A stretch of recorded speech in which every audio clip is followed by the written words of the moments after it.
எதற்காக புது மாதத்தை தேவன் காணும்படியாக நமக்கு தந்தார்? எதற்கு தெரியுமா? இதுவரை நீங்கள் பார்த்ததை காட்டிலும் பன்மடங்கு அதிகமாய் பார்ப்பதற்காக தான். எதை பார்ப்பதற்கு?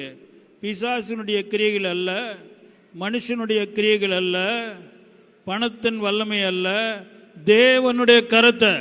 இதை நம்ம புரிஞ்சுக்கணும். ஏன்னா பைபிள் என்ன போட்டிருக்குன்னா, மத்தேயு 9:29 உங்கள் விசுவாசத்தின்படியே உங்களுக்கு ஆக கடவுது. மத்தேயு 8:13 நீ விசுவாசித்தபடியே உனக்கு ஆக கடவுது. அப்போ பார்த்தீங்கன்னா மத்தேயு 8:13 நீ, மத்தேயு 9:29 உங்கள். அப்போ உங்கள்னா உங்க சபை, நீனா நீ. இது சிங்குலர்ல இருக்கு, அது ப்ளூரல்ல இருக்கு. அப்போ ரெண்டுமே ஆக கடவுது என்பது ஒரே வார்த்தை. அப்போ என்ன ஆகுமா? நீ விசுவாசிக்கிறபடி என்ன ஆகுமா? உங்கள்னா உங்க சபை விசுவாசிக்கிறபடி. சபை விசுவாசியே, உங்க சபை விசுவாசிச்சுன்னா எதை விசுவாசிக்கணும் அதுதான் நடக்கும். இது யாருடைய வார்த்தையும் கிடையாது. இது யாருடைய வார்த்தை? இயேசு நேராக தம்முடைய வாயினால் உச்சரித்த வார்த்தை. இயேசு என்றால் சத்தியம். சத்தியமாயிருக்கிற இயேசு கிறிஸ்து சத்தியமாக உச்சரித்த வார்த்தை என்ன வார்த்தை? நீ உங்கள் விசுவாசத்தின்படி உங்களுக்கு ஆக கடவுள். இதை யாருமே புரிஞ்சுக்க மாட்டாங்க. இன்னைக்கு ஏன் இது நடந்துச்சுன்னு கேட்குறான். ஏன் நடந்துச்சுன்னா நீ தான் சொன்ன ஏன் நடந்துச்சுன்னு. ஆனால் வேதம் என்ன சொல்லுகிறது? நீ விசுவாசித்தபடியே உனக்கு ஆக கடவுது. அப்போ இன்னைக்கு நம்முடைய விசுவாசம் வேதத்தின் அடிப்படையில் இருக்கணும். வேதத்தின் அடிப்படையில் இராத படிக்கு அநேக வார்த்தைகள் காற்றில் வந்து கொண்டிருக்கின்றது. அநேக வார்த்தைகள் வாட்ஸ்அப் மூலமாக வந்து கொண்டிருக்கின்றது. அநேக வார்த்தைகள் யூடியூப் மூலமாக வந்து கொண்டிருக்கின்றது. ஆனால் உன்னுடைய காதில் தொனிக்க வேண்டிய வார்த்தை வேதத்தில் சொல்லப்பட்டிருக்கிற வார்த்தை. ஏனென்றால் விசுவாசமானது வார்த்தையிலிருந்து தான் வருகிற ஒன்று. அப்போ நீ வார்த்தையை புரிந்து கொள்வாய் என்றால் விசுவாசம் நிறைந்த வார்த்தைகள் நாடோறும் என்ன செய்து கொண்டிருக்கும்? உன்னுடைய காதுகளில் தொனித்து கொண்டே இருக்கும். இந்த காதுகளுக்குள்ளாக இருந்து உன்னுடைய மனதிற்குள்ளாக சென்று அங்கிருந்து உன்னுடைய ஆவிக்குள்ளாக செல்லும். அப்போ ஆவிக்குள்ளாக செல்லும் போது அந்த வார்த்தை இருக்க வேண்டிய இடம் எங்க? உங்களுடைய இருதயத்தில். இந்த வார்த்தை எங்கே இருக்கணும்னு பைபிளில் போட்டிருக்கு. உன்னுடைய இருதயத்தில் இருப்பதாக. நான் இப்பொழுது பேசுகிற வார்த்தைகள் எங்கே இருக்கணுமா? உன்னுடைய இருதயத்தில் இருப்பதாக. அப்படின்னா உன்னுடைய ஆவியில் இருப்பதாக. அப்போ அந்த வார்த்தை ஆவிக்குள் இருக்கும்போது அது என்ன செய்யுமா? அது கனி கொடுக்க தொடங்கும். அப்போ அந்த வார்த்தை கனி கொடுக்கும்போது அந்த வார்த்தையில் என்னென்னலாம் சொல்லப்பட்டிருக்கிறதோ அந்த கனியை நீங்கள் சாப்பிடுவீர்கள். நம்ம இந்த இடத்திற்கு ஏன் வந்திருக்கிறோன்னா ஆண்டோடைய சித்தம். ஆண்டோடைய சித்தம் என்னது? நான் உன்னை இந்த உலகத்தில் இந்த புது மாதத்தை காணும்படியாக செய்த காரணம் என்னவென்றால், இதுவரை நீ பார்த்த காரியங்களை காட்டிலும் பெரிதான காரியங்களை நீ பார்க்கும்படியாக. யோவான் 1:50 எடுத்துக்கோங்களேன். இதிலும் பெரிதானவைகளை காண்பாய். பாருங்களேன், இது ஆண்டோடைய வார்த்தைங்க. நான் அப்படி தான் விசுவாசிக்கிறேன். நீ எப்படி விசுவாசிக்கிற எனக்கு தெரியாது. ஆண்டவர் என்ன சொல்றாருன்னா, இதிலும் பெரிதானவைகளை இதுவரை பார்த்த காரியங்களை காட்டிலும் இதிலும் பெரிதானவைகளை காண்பாய். இதுவும் யார் தெரியுமா சொன்னா? அதே இயேசுதான். அதே இயேசுதான். அவர் என்னென்ன வார்த்தைலாம் சொல்றார் பாருங்க. அப்போ உன்னுடைய விசுவாசம் என்ன இருக்கணும்?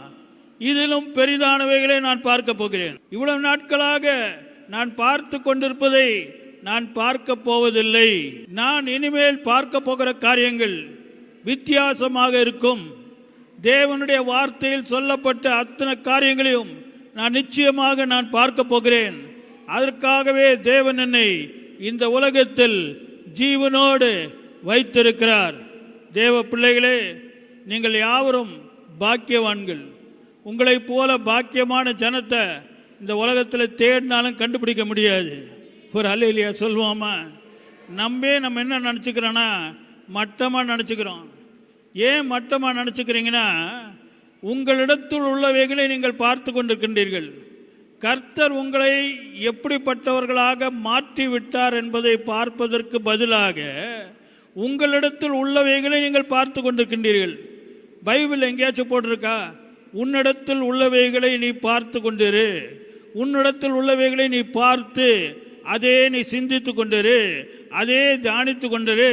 ஏனென்றால் உன்னிடத்தில் உள்ளவைகளை நீ பார்ப்பாய் என்றால் கண்டிப்பாக உனக்கு சோர்வு தான் வரும், கண்டிப்பாக உனக்கு பயம்தான் வரும், கண்டிப்பாக இருக்கிற விசுவாசமும் காணா போயிடும்.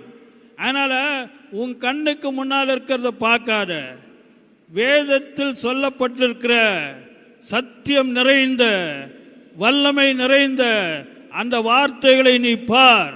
நீ வேதத்தை பார்க்க பார்க்க பார்க்க பார்க்க பார்க்க உன்னுடைய விசுவாசம் பெருக பெருக பெருக பெருக பெருக கர்த்தருடைய கரமானது பெருக பெருக பெருக அற்புதம் நடக்க நடக்க நடக்க உன்னை காண்கிற யாவரும் நீ கர்த்தரால் ஆசீர்வதிக்கப்பட்ட சந்ததி என்று ஏசாயா 61:9 சொன்னப்பட்ட பிரகாரமாக எல்லாரும் காண்பார்கள்.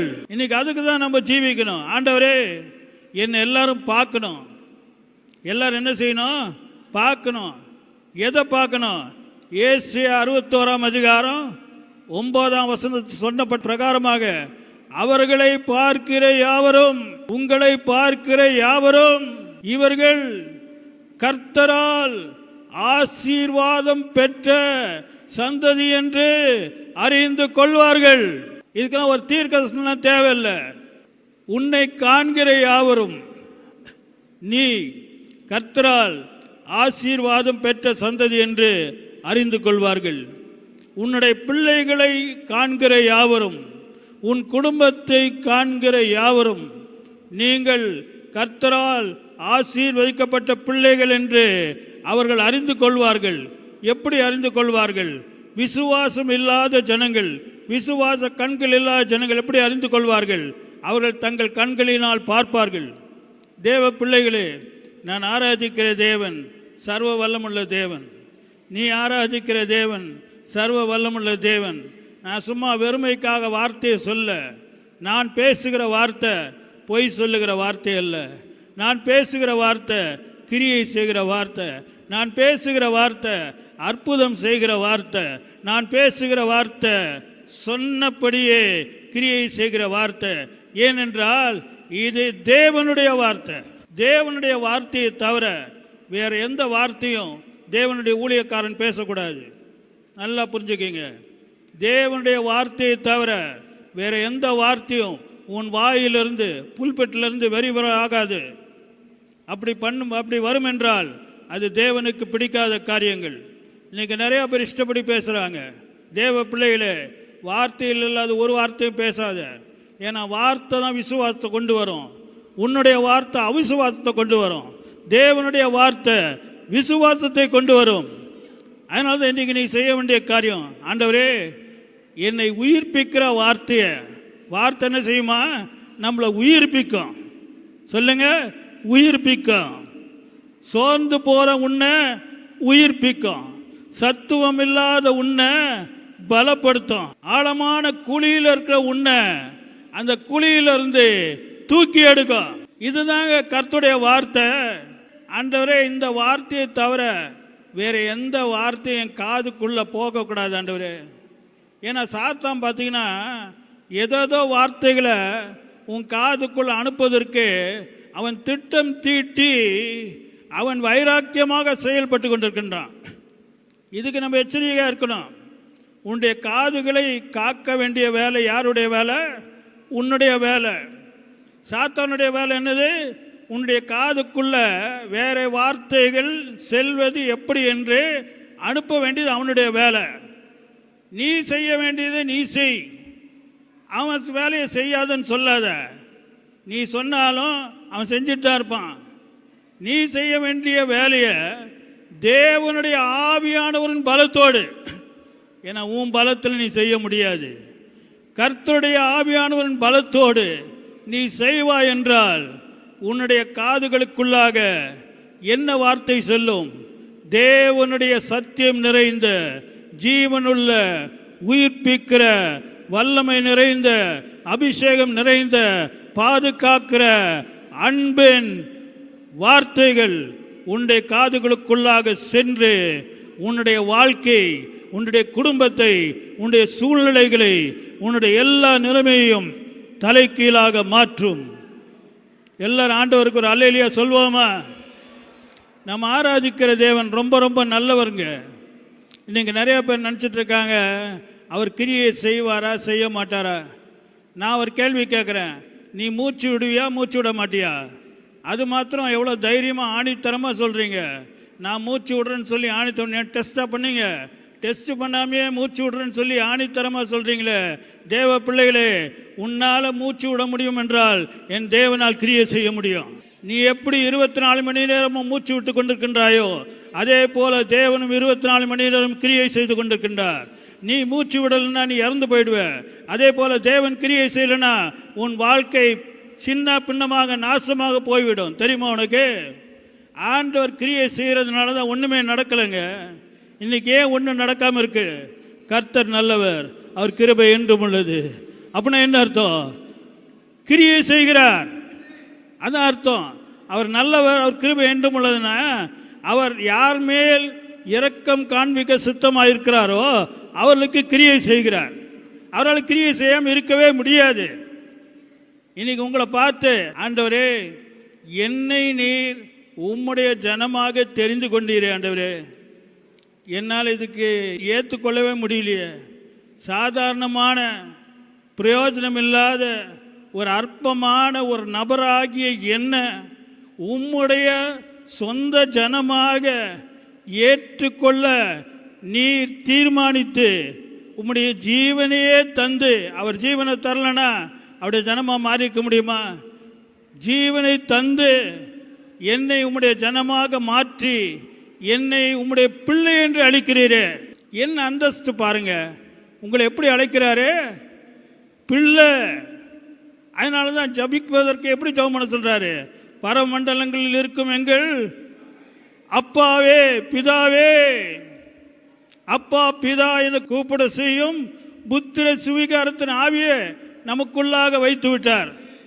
அப்போ உங்களுக்குள்ள எந்த ஆவியானவர் இருக்கிறார்? அப்பா பிதாவே என கூப்பிட செய்யும் புத்திர சுவிகாரத்தின் ஆவி. தேவ பிள்ளைகளை சத்தியத்தை புரிஞ்சு கொள்ளுங்க. பிரச்சனை வருது, பிரச்சனை கண்டிப்பாக தான் வரும். இந்த உலகத்தில் ஜீவிக்கிற வரைக்கும் பிரச்சனை கண்டிப்பாக நீ விரும்பினாலும் விரும்பாவிட்டாலும் வரும். ஏன் பிரச்சனை வருதுன்னு பார்க்காத, நீ யாருன்னு பாரு. ஒரு அல்லேலூயா சொல்லுவோமா? ஆண்டவர் உன்னை பிரச்சனை நிறைந்த உலகத்தில் உன்னை வச்சிருக்கிறாரு. அது தெரியுமா உனக்கு? நீ எப்படிப்பட்ட உலகத்தில் இருக்க தெரியுமா? முதல் சபையை எப்படி தேவன் நடத்தினார்? முதல் சபை எங்க தெரியுமா இருந்துச்சு? அப்போஸ்தலர் 7:38. வனாந்திரத்தில் சபைக்குள் இருந்தவனும் இவனே. வனாந்திரத்திலே சபைக்குள் இருந்தவர். சபைக்குள் இருந்தவனும் வனாந்திரத்திலே சபை. வனாந்திரத்திலே சபை. என்ன அழகா போட்டு பாருங்க. வனாந்திரத்திலே சபை. முதல் சபை என்கிற வார்த்தை எங்கிருந்து வருது? பழைய ஏற்பாட்டிலிருந்து வருது. பாருங்க எவ்வளவு அழகா எழுதியிருக்கு பாருங்க. வனாந்திரத்திலே சபை. புரிஞ்சிட்டீங்களா? அப்ப இந்த சபை தேவனால் தெரிந்து கொள்ளப்பட்ட சபை. இந்த சபையை நடத்தினவர் யார்? மோசே. ஒரு அல்லேலூயா சொல்லுவோமா? பாருங்க, சபையை நடத்தினவர் மோசே. ஆனா தேவன் தான் மேல நடத்திட்டு இருந்தாரு. ஒரு அல்லேலூயா சொல்லுவோமா? அப்போ முதல் சபை எங்க இருந்துச்சு? வனாந்திரத்தில். புரிஞ்சுட்டீங்களா? புரியலையா? முதல் சபை சிட்டியில் கிடையாது, வனாந்திரத்தில். அந்த வனாந்திரத்தில் என்ன தெரியுமா இருந்துச்சு? உபாகமம் 8:15 எல்லாரும் இதெல்லாம் புரிஞ்சுக்கணுங்க. கொள்ளிவாய் சர்ப்பங்களும் தேள்களும் தண்ணீர் இல்லாத வறட்சியும் உள்ள பயங்கரமான பெரிய வனாந்திரம். என்ன எப்படிப்பட்ட வனாந்திரம் பாருங்க. இது சின்ன வனாந்திரம் கிடையாது, பெரிய பெரிய வனாந்திரம். இந்த வனாந்திரத்தில் என்ன இருக்கா? சர்ப்பங்கள் கிடையாது, கொள்ளிவாய் சர்ப்பங்கள். போயும் கொள்ளிவாய் சர்ப்பமா? கொள்ளிவாய் சர்ப்பம் கடிச்சிச்சுன்னா ஆள் அவுட்டு. எப்படிப்பட்ட சபை எங்க இருக்குதா? அது கொள்ளிவாய் சர்ப்பங்கள், தேள்கள். தண்ணீரே கிடையாது. வனாந்திரத்தில் ஒரு மனுஷனுக்கு தேவை என்னது? தண்ணீர். தண்ணி இல்லாத ஒரு இடத்துக்கு பேர் தான் வனாந்திரம். அது ஃபஸ்ட்டு புரிஞ்சுங்க. தண்ணி இல்லை என்று சொல்லப்படுகிற இடத்துக்கு பேர் தான் வனாந்திரம். எதெல்லாம் ஒரு மனுஷனுக்கு தேவையோ, எதெல்லாம் உங்கள் மனதுக்கு தேவை. உங்கள் மனதுக்கு என்ன தேவை? ஒரு பாதுகாப்பு இருக்கணும், தேள் இருக்கக்கூடாது, கொள்ளிவாய் சர்ப்பங்கள் இருக்கக்கூடாது. மனதுக்கு என்ன தேவை? தண்ணி இருக்கணும். இதுதான் உன்னுடைய மனது எதிர்பார்க்குற ஒரு காரியம். ஆனால் ஆண்டவர் என்ன சொன்னார்னா, உன்னுடைய மனது எதெல்லாம் பிடிக்குதோ அதெல்லாம் இல்லாத ஒரு இடத்துல உன்னை கொண்டு போகிறேன். ஒரு அல்லேலூயா சொல்வோமா? அப்படிதாங்க நடத்தினாரு. யார் நடத்தினா பாருங்க. பயங்கரமான பெரிய வனாந்திர வழியாய் உன்னை அழைத்து வந்தவர். பார்த்தீங்களா? தேவனை அழைத்து வருகிறார். அழைத்து வந்தவர், அழைத்து வந்தவர். எதற்காக அழைத்து வந்தார்? அப்போதாங்க தேவன் யாருன்னு அவங்க புரிஞ்சுக்குவாங்க. பாருங்க, இவர் தான் நம்முடைய தேவன். அப்போ முதல் சபை எது நடுவில் இருந்துச்சு? சாதாரணமான சர்ப்பங்கள் அல்ல. என்ன சர்ப்பங்க? கொள்ளிவாய் சர்ப்பங்கள், தேள்கள். வனாந்திரத்தில் இருக்க தேள். அது எவ்வளோ பெரிய தேளாக இருக்கும்? தேள்லேயே பெரிய பெரிய தேளாக இருக்குது, பார்த்துருக்கீங்களா? அந்த வனாந்திரத்தில் பெரிய பெரிய தேள் இருக்கும். நான் ஒரு கேள்வி கேட்குறேன். ஏதாச்சும் பில்டிங் இருந்துச்சு அந்த வனாந்திரத்தில். அவங்க பில்டிங்கை கட்டிகிட்டு இருந்தாங்க, அவங்க பிரயாணம் பண்ணிகிட்டு இருந்தாங்க. பில்டிங் கட்டுறதுக்கெல்லாம் நேரம் கிடையாது. ஒரு நாள் ஒரு இடத்துல இருப்பாங்க, இன்னும் கொஞ்ச நாளில் பார்த்தீங்கன்னா வேற ஒரு இடத்துல இருப்பாங்க. அப்படின்னா பில்டிங்கை கட்டினாங்க, டென்ட்டு தானே போட்டாங்க. டென்ட்டுக்குள்ளே தேள் வரத்துக்கு எவ்வளோ நேரம் ஆக போகுது? அந்த டென்ட்டுக்குள்ளே, கூடாரத்துக்குள்ளே சர்ப்பம் வரத்துக்கு எவ்வளோ நேரம் ஆகும்? அங்கே சின்ன குழந்தைங்க, பிறந்த குழந்தைங்க இருந்துச்சா இல்லையா? ஏதாச்சும் ஒரு குழந்தைய பாம்பு கடிச்சு, தேள் கடிச்சிச்சு எங்கேயாச்சும் பைபிளில் போட்டிருக்கா? எப்போ அவன் கீழ்ப்படியாமல் போனானோ அன்னைக்கு கடிச்சிச்சு அந்த பாம்பு.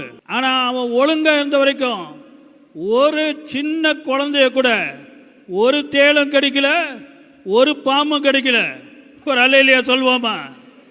ஏன்? கர்த்தர் அவர்களை அழைத்து வந்தார். இன்னைக்கு சபையே, கர்த்தரும் சபையை அழைத்து வந்தார்னா உனக்கு ஒன்றும் ஆகாது. விசுவாசிங்களேங்க. விசுவாசிக்கலன்னு என்ன நடக்கும்? எல்லாம் நடக்கும். இன்னைக்கு விசுவாசிக்காதனால எல்லா தேளும் கடிக்குது. இப்போ நீங்கள் இந்த சர்ப்பங்கள், தேள்கள் பார்த்தீங்கள, இப்போ புதிய ஏற்பாட்டில் பார்க்குறோம் பாருங்க.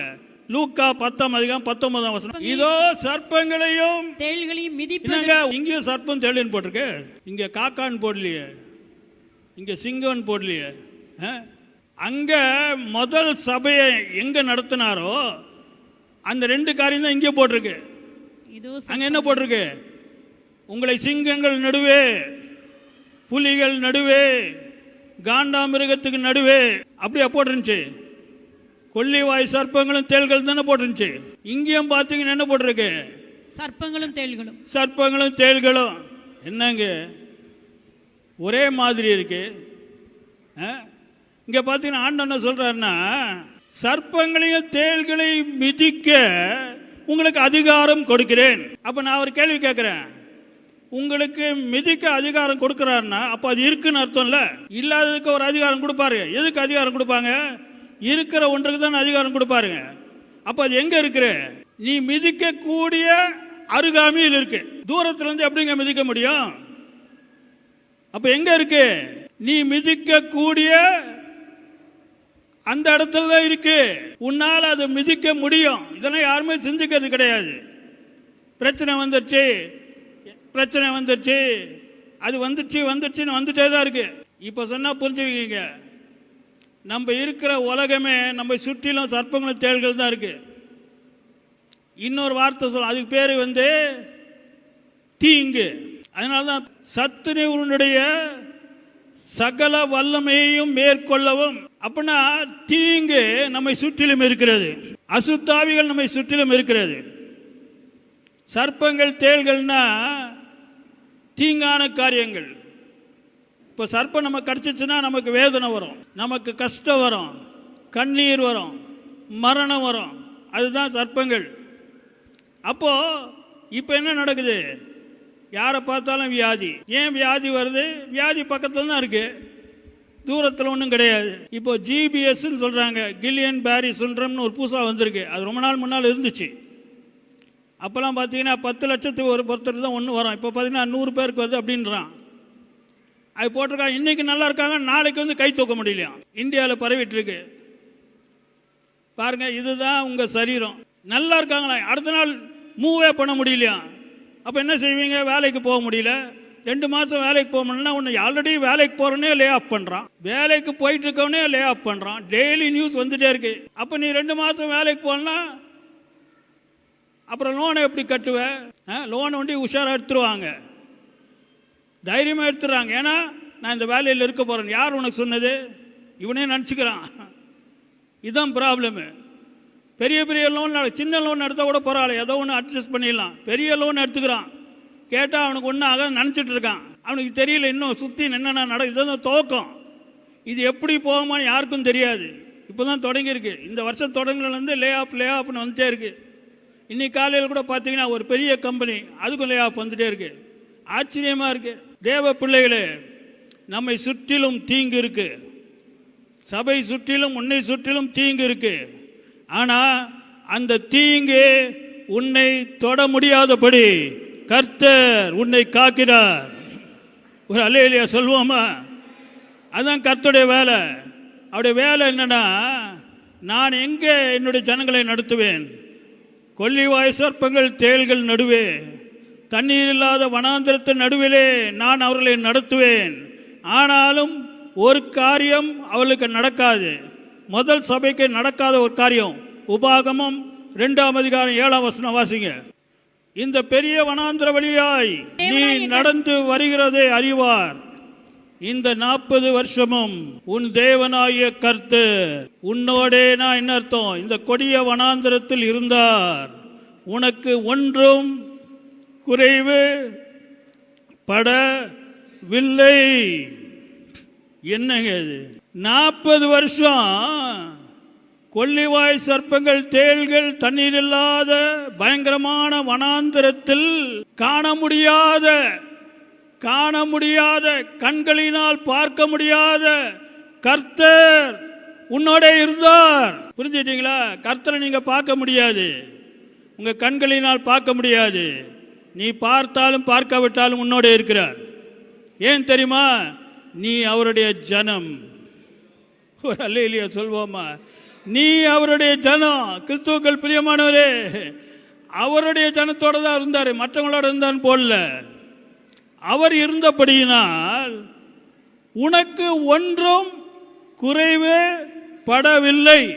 இன்னைக்கு பார்த்தீங்கன்னா தேவ ஜனங்களுக்கு எல்லா குறையும் இருக்கு, எல்லா குறையும் இருக்கு. சுகத்தில் குறைவு, படிப்பில் குறைவு, வேலையில் குறைவு, பணத்தில் குறைவு, நிம்மதியில் குறைவு. சில பேர் தூக்கமே குறைவாக இருக்கு, தூக்கம் கூட சில பேர் கிடையாது. எப்போ பார்த்தாலும் டென்ஷன்லேயே இருக்காங்க. வியாதி கட்டு கேட்டா நான் தேவ பிள்ளைன்றாங்க. தேவ பிள்ளை வனாந்திரத்தில் எல்லா குறைவுகளும் இருந்த அந்த வனாந்திரத்தில் ஒன்றும் உனக்கு குறைவுபடவில்லை. ஒரு அல்லேலூயா சொல்வோமா? இவர் தான் நம்முடைய தேவன். சந்தோஷமா இருக்கீங்களா? இவர் தான் நம்முடைய தேவன். ஒரு அல்லேலூயா சொல்வோமா? யார் இவர்? நம்மை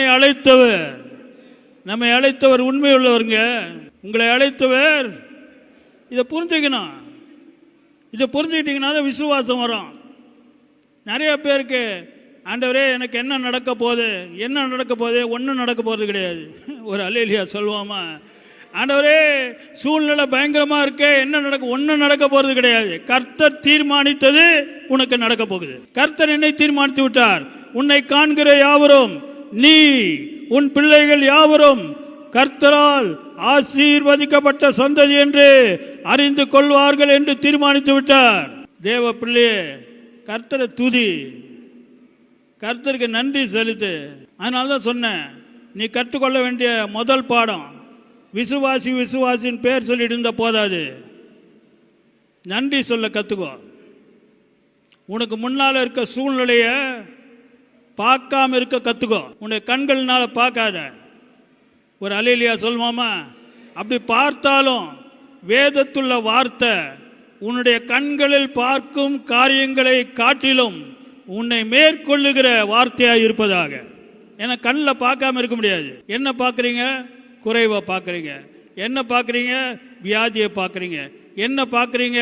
ஒரு அன்சர்டன்ட்டியை பார்க்குறீங்க. அதை பார்க்காம இருக்க முடியாது.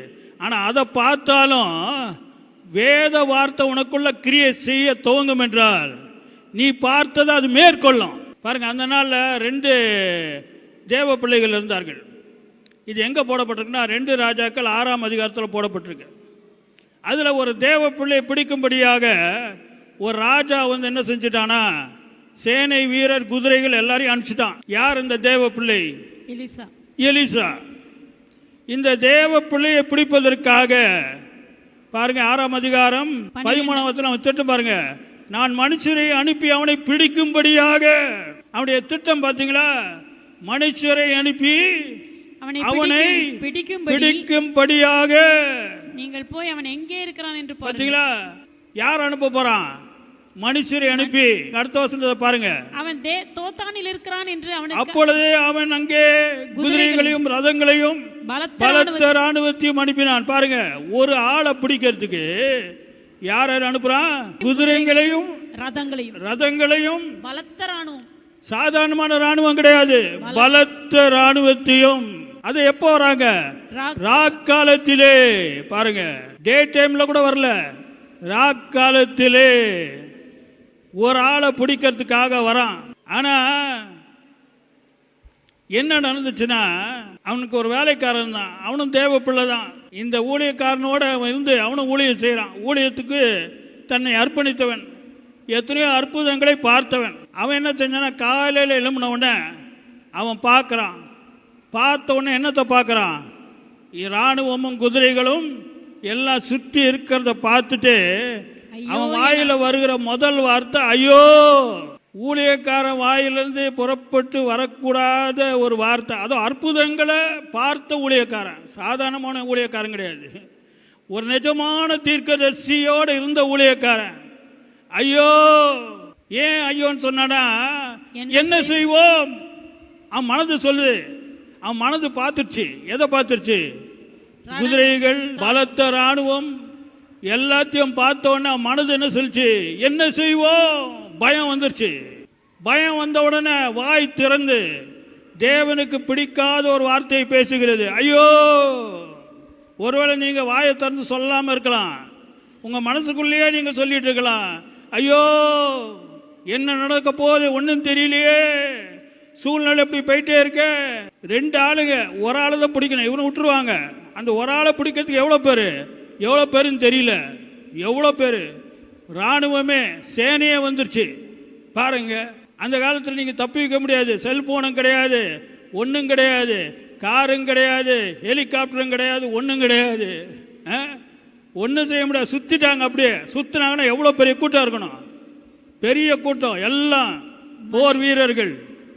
ஆனால் இந்த தேவ மனுஷன் சொல்கிறான் பாருங்க, 16ஆம் வசனத்தில், அவனும் அந்த இராணுவ வீரர் அந்த சேனைகள்லாம் பார்க்குறானா பார்க்கலையா? பார்த்தானா பார்க்கலையா? அவன் மாம்ச கண்ணில் பார்த்தானா பார்க்கலையா?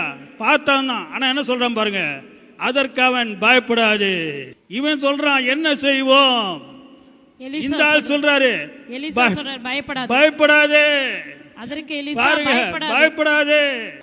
தேவ பிள்ளையே, உன்னை சுற்றிலும் பாளையம் இறங்கினாலும், தாவீது ராஜா அப்படித்தானே பாடுறான், என்னை சுற்றிலும் பாளையம் இறங்கினாலும் பயப்படாதே. பயப்படாதே. சாத்தான் செய்ய வேண்டிய வேலையை அவன் செய்கிறான். பயப்படாதே. இன்னைக்கு நீங்கள் பயந்தீங்கன்னா நீ பயப்பட்ட காரியம் உனக்கு நேரிடும். இன்னைக்கு வியாதி வந்த உடனே ஐயோ அவ்வளோதான். அப்புறம் போக மாட்டேங்குது பாஸ்டர், நானும் ஜபம் பண்ணிகிட்டே இருக்கேன், இன்னும் ஜாஸ்தி ஆகாமல் வேறு என்ன ஆகும்? குறையுமா? கரெக்டாக இல்லையா? கடைசியில் இந்த ஆள் அவுட்டு. என்னையா கொண்டுச்சுன்னா அந்த வியாதி கொண்டுடுச்சு, வேற என்ன கொண்டுடுச்சு?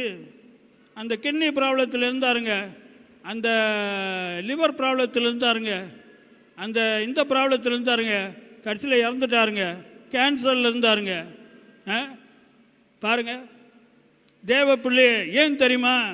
வார்த்தையை பார்க்காத கூட்டம். இங்க பாருங்க, பயப்படாதே. ஏன் அவன் பயப்படல? அவனுக்கு ஒரு காரியம் தெரிஞ்சிச்சு. என்ன தெரிஞ்சிச்சு? அவர்களோடு இருக்கிறவர்களை பார்க்கிலும் நம்மோடு இருக்கிறவர்கள் அதிகம். அவன் என்ன சொல்றான் பார்த்தீங்களா? நம்மோடு இருக்கிறவர்கள். புரியுதா புரியலையா? கேளுங்க வசனத்தை. இங்கே பாருங்க, இது எவ்வளோ அருமையான வசனம் பாருங்க.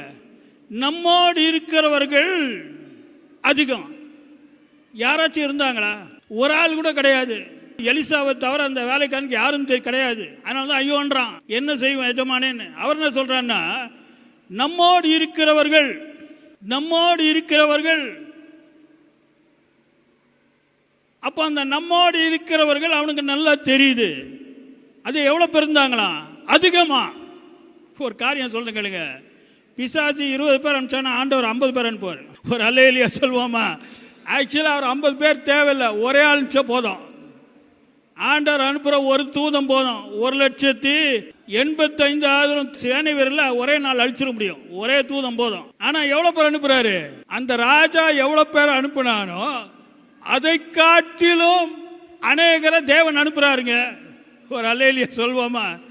இவர்தான் நாம் ஆராதிக்கிற தேவன். பார்த்தீங்களா? ஆனால் நீ அதை பார்க்கணும், இல்லாட்டி நீயும் ஐயோன்ப. அந்த வேலைக்காரனோட சேர்ந்து இவரும் சேர்ந்து ஐயோ, ஆமாம் ஐயோ, யாருமே இல்லையே, என்ன செய்யறது?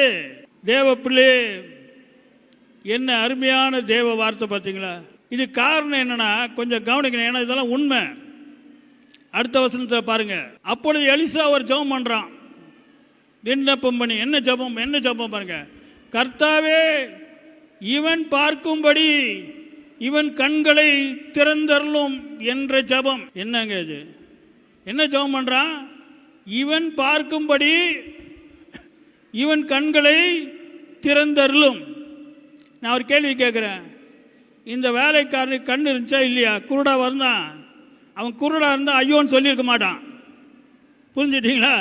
அவனுக்கு நல்ல கண் இருக்கு, நல்ல கண் இருக்கு. அந்த கண்ணு மனதும் நல்ல வேலை செய்யுது. அதான் கேட்குறான், என்ன செய்வோன்னு. அவன் மனதை கால்குலேட் பண்ணிச்சு, என்ன செய்வோம், இவ்வளோ பேர் வந்துட்டாங்களேன்னு. ஆனால் இவர் என்ன ஜெபம் பண்ணுறாரு? இவன் பார்க்கும்படி. அப்படின்னா என்ன அர்த்தம்? இவன் குருடா இருக்கிறான். புரிஞ்சுட்டீங்களா? இவன் பார்க்கும்படி இவன் கண்களை திறந்தருளும். அதில் பாருங்களேன், உடனே கர்த்தர் அந்த வேலைக்காரன் கண்களை திறந்தார். ஆண்டவரும் பாருங்க ஜெபம் கொடுக்கிறார் பாருங்க. எப்போ கொடுக்கிறார்? உடனே. உடனே பதில் கொடுக்கிறார் பாருங்க. என்ன ஜெபம் பாருங்க. இந்த மாதிரி ஜெபம்லாம் கேள்விப்பட்டிருக்கீங்களா? ஜெபம் பண்ண உடனே கர்த்தர் அவன் கண்களை திறந்தார். அவன் கண்களை திறந்த உடனே என்னத்தை பார்க்கலாம் பாருங்க. எலிசாவை சுற்றிலும் அக்கினி மயமான குதிரைகளாலும் ரதங்களாலும் அந்த மலை நிறைந்திருக்கிறதை அவன் கண்டான். என்னத்தை கண்டான்? குதிரைகளும் ரதங்களும் அந்த மலை நிறைந்திருக்கிறதை கண்டான். ஒரு அல்லேலூயா சொல்லுவோமா? பார்த்தீங்களா? அப்போ பார்த்தீங்கன்னா அக்கினி மயமான ரதங்கள், அக்கினி மயமான குதிரைகள். ஆனால் அதுக்குள்ளே யார் இருந்தான்னு அதை பார்க்கல. புரிஞ்சுட்டேன்? ஆட்களை பார்த்தான்னு போடல, ரதங்களும் குதிரைகளும் தான் போட்டிருக்கு. ஒரு அல்லேலூயா சொல்லுவோமா? பார்த்தீங்களா? ஒரு அல்லேலூயா சொல்லுவோமா? யார் இருந்திருப்பாங்க? தேவதூதர்கள் இருந்திருப்பாங்க. ஆனால் அவன் பார்த்தது எது? குதிரைகளும் ரதங்களையும் பார்த்தான். ஒரு அல்லேலூயா சொல்லுவோமா? எதுக்கு நான் சொல்கிறேன்னா, அந்த ராஜா அனுப்பத்துக்கு முன்னாலே நம்ம ஆண்டவர் அனுப்பிச்சிட்டாரு. உங்களுக்கு அதை செய்வாருங்க. இப்படி செஞ்சாதான் இதிலும் பெரிதான காரியத்தை நீங்கள் பார்க்க முடியும். இல்லாட்டி பழையவைகளே பார்த்துட்டு இருக்கணும். பழையவைகளே பார்த்து என்ன செய்ய போகிறீங்க? ஒரு பிரயோஜனமும் கிடையாது. இன்னும் தீர்மானிடுங்க, ஆண்டவரே, நீர் நான் பார்க்க வேண்டும் என்று தீர்மானித்த அத்தனை காரியங்களையும் இந்த மாதத்திலிருந்து நான் நிச்சயமாக கண்டிப்பாக நான் பார்க்க போகிறேன். அதற்காக என்னை நான் அர்ப்பணிக்கிறேன். அதற்காக என்னை நான் என்ன செய்ய போகிறேன்? முழுமையாக நான் அர்ப்பணிக்கிறேன். ஆண்டவரே, என்னுடைய அர்ப்பணிப்பை நீர் ஏற்றுக்கொண்டு இந்த காரியத்தை நான் செய்யும்படியாக எனக்கு கிருபை காண்பியும் ஆண்டவரே, என் மேலே இறங்கும் ஆண்டவரே, எனக்கு பலத்தை தாரும் ஆண்டவரே, எனக்கு ஒரு விருப்பத்தை தாரும் ஆண்டவரே, என்னை சுற்றிலும் இருக்கிற உலக காரியங்களை என்னை இழுக்காதபடிக்க. இன்றைக்கி அநேக பேர் பார்த்தீங்கன்னா மண்ணுக்காக இப்படிப்பட்ட காரியங்கள்லாம் விட்டுடுறாங்க, அவங்களுக்கே தெரியல, விட்டுட்டு உட்காந்துட்டு இருக்காங்க. இப்போ சின்ன டச் பண்ணிட்டானா போதும், அப்புறம் இவங்க போய் எங்கேயோ உட்காந்துட்டு இருப்பாங்க. அதெல்லாம் ஒரு பெரிய பிரச்சனை, நான் சொல்ல விரும்பலை. நானும் ஜெபம் பண்ணிட்டே இருக்கேன், ஆண்டவரே கொஞ்சம் இறங்கப்பா இறங்கப்பா. எவ்வளோ நாளும் ஜெபத்தை கேட்பான்னு எனக்கும் தெரியல. ஏன்னா இவங்க இதே மாதிரி போயிட்டே இருந்தாங்கன்னா எவ்வளோ நாள் தான் கேட்பாரு சொல்லுங்கள். இந்த மண்டையில் ஒன்றும் ஏற மாட்டேன்னு சொல்லிட்டு கொஞ்சம் அப்படி கை அப்படி வச்சாருன்னா அதுக்கு பிறகு என்ன ஆகும்? அது பிறகு நீங்கள் இந்த மண்ணுக்காக செய்கிற காரியம் அந்த காரியமும் செய்ய முடியாது. அப்புறம் உங்களுக்கு யாராச்சும் செய்கிற மாதிரி ஆகிடும், அது ரொம்ப பெரிய பிரச்சனை ஆகிடும். அது மாதிரிலாம் நடக்கக்கூடாது.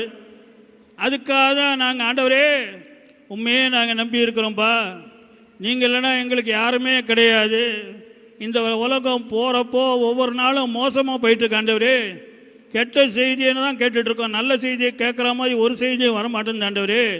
இப்படிப்பட்ட உலகத்தில் பலவீனமான மண்பாண்டம் நாங்கள் ஆண்டவரே, எங்களுக்கு எந்த பலனும் கிடையாது, எங்களுக்கு கொஞ்சம் அறிவை தாங்க ஆண்டவரே. அறிவே இல்லை ஆண்டவரே, அறிவு இல்லாமல் தான் இவ்வளோ நாள் வாழ்ந்து இப்படி இருந்திருக்கேன், இப்போச்சும் கொஞ்சம் அறிவை தாங்க ஆண்டவரேன்னு சொல்லி கொஞ்சம் ஜெபம் பண்ணுங்களேன். நான் சொல்கிறது கரெக்டாக ராங்க உண்மைதாங்க சொல்கிறேன். ஏன்னா திடீர்னு தான் கேள்விப்படுறோம். அதனால தான் நான் வைராக்கியமாக ஜெபம் பண்ணுறது, ஆண்டவரே எந்த தீங்க வரக்கூடாது, எந்த பிசாசின் வல்லமையை மேற்கொள்ளக்கூடாது, எந்த சர்ப்பமும் எங்களை கடிக்கக்கூடாது, எந்த அந்தகார வல்லமையும் அந்தகார ஆவிகளும் எங்களை தொடக்கூடாது கர்த்தாவே. பிள்ளைகளை தொடக்கூடாது, சபையை தொடக்கூடாது, ஊழியத்தை தொடக்கூடாது, விசுவாசிகளை தொடக்கூடாது, எதிர்காலத்தை தொடக்கூடாது, வேலையை தொடக்கூடாது, சரீரத்தை தொடக்கூடாது. ஆண்டவரே நீர் இறங்காவிட்டால் நாங்கள் என்ன செய்வோம்? நீ உண்மையா ஆண்டவரை தான் நான் சேவிக்கப் போகிறேன், ஆண்டவருக்காக தான் நான் ஜீவிக்கப் போகிறேன், நித்தியத்திற்காக தான் நான் வாழப்போகிறேன்.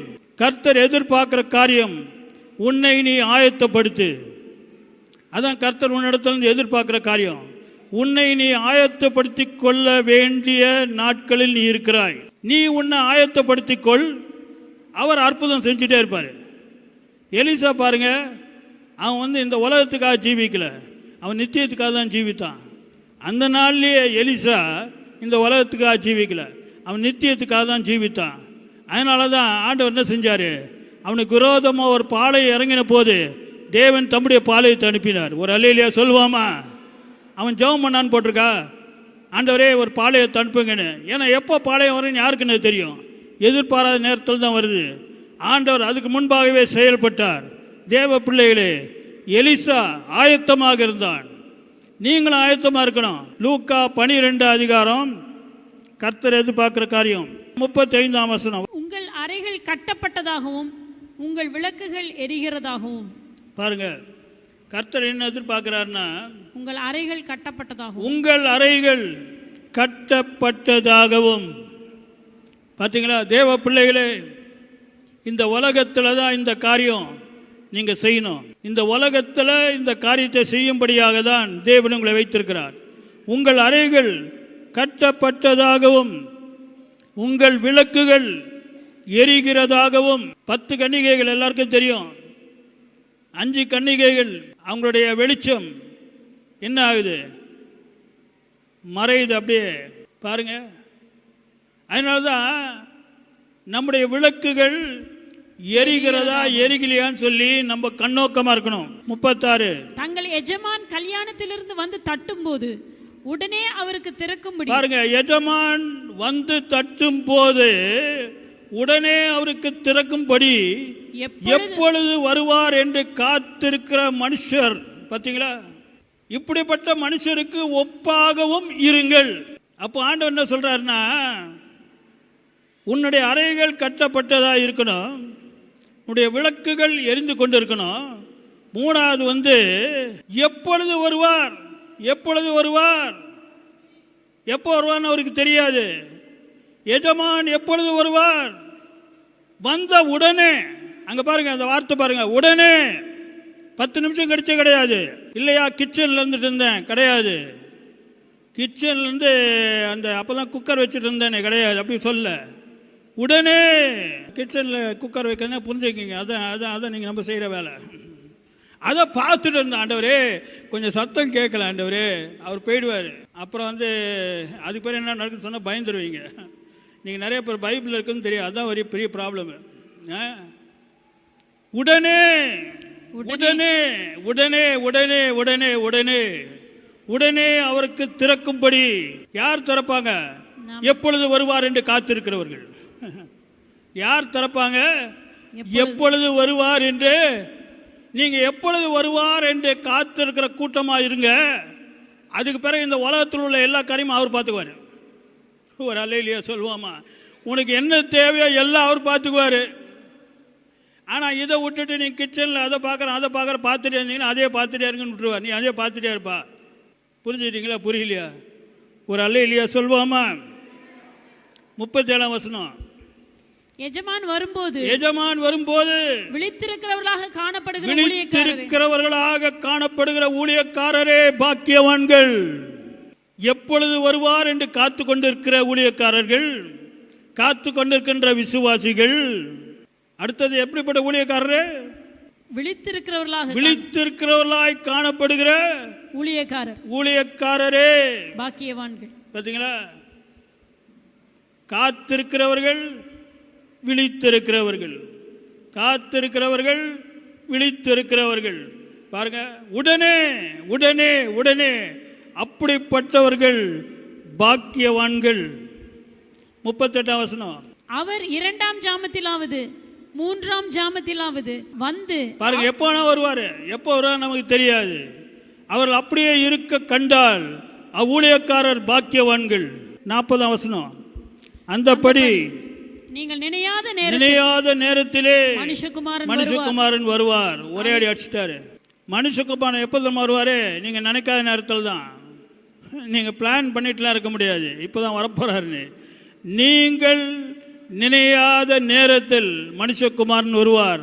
ஆகையால் நீங்களும் ஆயத்தமாக இருங்கள் என்றார். தேவ பிள்ளைகளே, ஊழியக்காரன் சொல்றது முக்கியம் கிடையாது. நீ பாக்கியவானா, நீ பாக்கியவான் இல்லைன்னா நீ எதுக்கு ஊழியம் செய்கிறீங்க? ஊழியக்காரே பாக்கியவான்கள் போட்டிருக்கு. அந்த மாதிரி ஊழியக்காரனா இருக்கும். எலிசா பாக்கியமான ஊழியக்காரர். அதனால தான் அவனுக்கு விரோதமாக சத்துரு வரும்போது ஆண்டவர் கொடியேற்றினார். ஒரு அல்லேலூயா சொல்லுவோமா? அதே போல நீங்களும் பாக்கியமான ஊழியக்காரர். ஆண்டவர் சொல்வார், பாக்கியவான் இவன் பாக்கியவான். இந்த உலகத்தில் தான் இந்த காரியத்தை செய்யணும். ஆனால் நான் ரட்சிக்கப்பட்டிருக்கேன், என்னிடத்திலையும் விளக்கு இருக்கு. அந்த 10 கடிகைகளை போல நான் ரட்சிக்கப்பட்டிருக்கேன்னு என்னிடத்திலையும் விளக்கு இருக்கு. ஆனால் ஆண்டவர் என்ன சொல்றாரு? உன்னை நான் அறியேன். மத்தேயு 25ஆம் அதிகாரம் 12ஆம் வசனம். அதற்கு அவர் உங்களை அறியேன் என்று மெய்யாகவே உங்களுக்கு சொல்கிறேன். அதற்கு அவர் உங்களை 11ஆம் வசனம் பாருங்க. பின்பு மற்ற கன்னிகைகளும் வந்து ஆண்டவரே ஆண்டவரே எங்களுக்கு. கன்னிகைகள் என்ன சொல்றாங்களா? வெளிச்சம் அவங்ககிட்டயே விளக்கு இருக்கு. விளக்குனா என்னது? ரட்சிப்பு. விளக்குனா ரட்சிப்பு. என்ன முதல்ல எரிஞ்சிட்டு இருந்துச்சு, அப்புறம் காலி ஆயிடுச்சு, அவ்வளவுதான். அவங்க என்ன சொல்றாங்க? ஆண்டவரே ஆண்டவரே ஆண்டவரே ஆண்டவரே ஆண்டவரே ஆண்டவரே. இந்த உலகத்திலேயே ஆண்டவரேன்னு சொல்றவங்க அதே போல ஆண்டவரேன்றாரு. ஆனா ஆண்டவரேன்னு சொன்னவங்களுக்கு ஆண்டவர் என்ன சொல்றாரு? அடுத்த வசனம் பாருங்க. உங்களை நான் அறியேன், அதற்கு அவர் உங்களை அறியேன் என்று மெய்யாகவே உங்களுக்கு சொல்லுகிறேன். இப்ப கொஞ்சம் திங்க் பண்ணி பாருங்க. நான் பைபிள் தான் பிரசங்கம் பண்றேன். உங்களை அறியேன் என்று சொல்ல ஊழியக்காரர் இருக்காங்களா இல்லையா? இப்போ ஆக்சுவலாக ஆண்டவர் அறியன்றாரு, தெரியவே தெரியாதுன்றாரு. அப்படின்னா என்ன அர்த்தம்? ஆண்டவரை பொறுத்த வரைக்கும் அவங்களுக்கு தெரியவே தெரியாது. இப்பொழுது அறியன்னு சொல்ல, அறியன்றார். எனக்கு தெரியாது. நீ யார்ப்பா? நீ யாரு? நீ அந்த நேரத்தில் ஆண்டவரே இந்த விளக்க பாருங்க, விளக்கு தான், கரெக்டு தான், ஆனால் உன்னை அறியேன். இதெல்லாம் நம்ம கொஞ்சம் சிந்திக்க வேண்டிய காரியங்க பிரதர். நீங்கள் நிறையா பேர் இதை குறித்தெல்லாம் சிந்திக்கிறதே கிடையாது. ஏன் தெரியுமா? அவன் கிச்சனில் குக்கர் ஏதோ வேலைலாம் பார்த்துட்டு இருக்கான். அதான் உலக வேலையை பார்த்துட்டு இருக்கான். அதனால தான் இருக்கிற பிரச்சனை போக மாட்டேன்து. அப்பவும் புரிஞ்சுக்க மாட்டான். ஏன்டா அற்புதம் செய்கிற தேவன் ஒன்றும் செய்ய மாட்டாரு? பைபிளில் என்னென்னலாம் செஞ்சுருக்கான்னு பார்த்துருக்கான், ஒன்றும் செஞ்ச மாதிரி தெரியலையே, அதுவும் திங்க் பண்ண மாட்டான். தேவ பிள்ளைகளே, இன்னையிலேருந்து நாம் என்ன செய்யணும்? அந்த பாக்கியமான ஊழியக்காரர்களை போல காத்திருப்போம், விழித்திருப்போம்.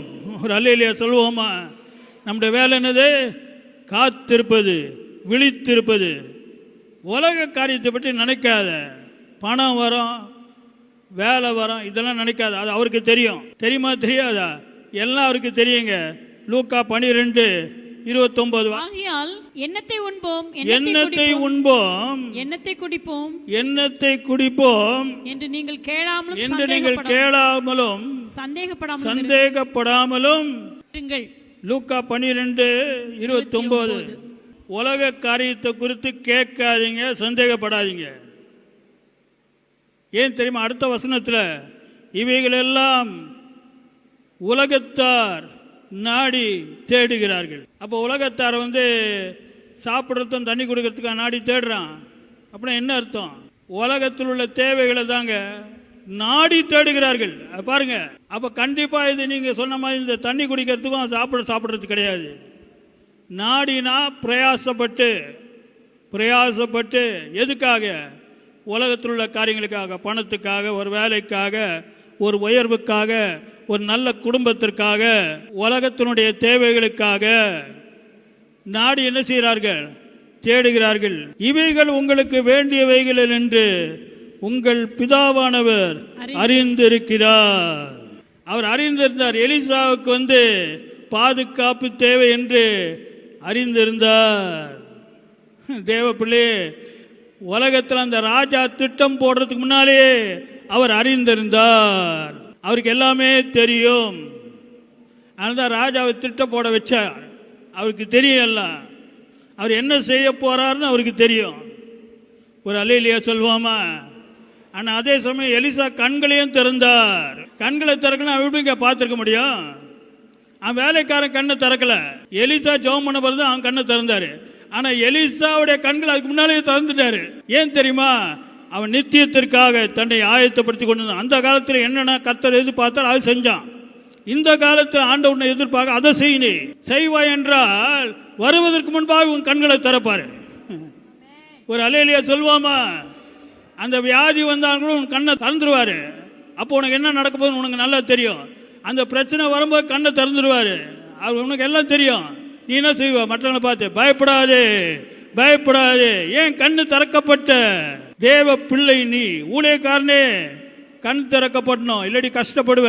அவ்வளோ ஈஸி கிடையாது. விசுவாசியே, உனக்கும் சேர்ந்து தான் சொல்றேன், கண்ணு திறக்கப்படணும், இல்லாட்டி ஐயோன்னு சொல்லிட்டு இருப்பீங்க. பார்த்தீங்களா என்ன சொல்லப்பட்டிருக்கு?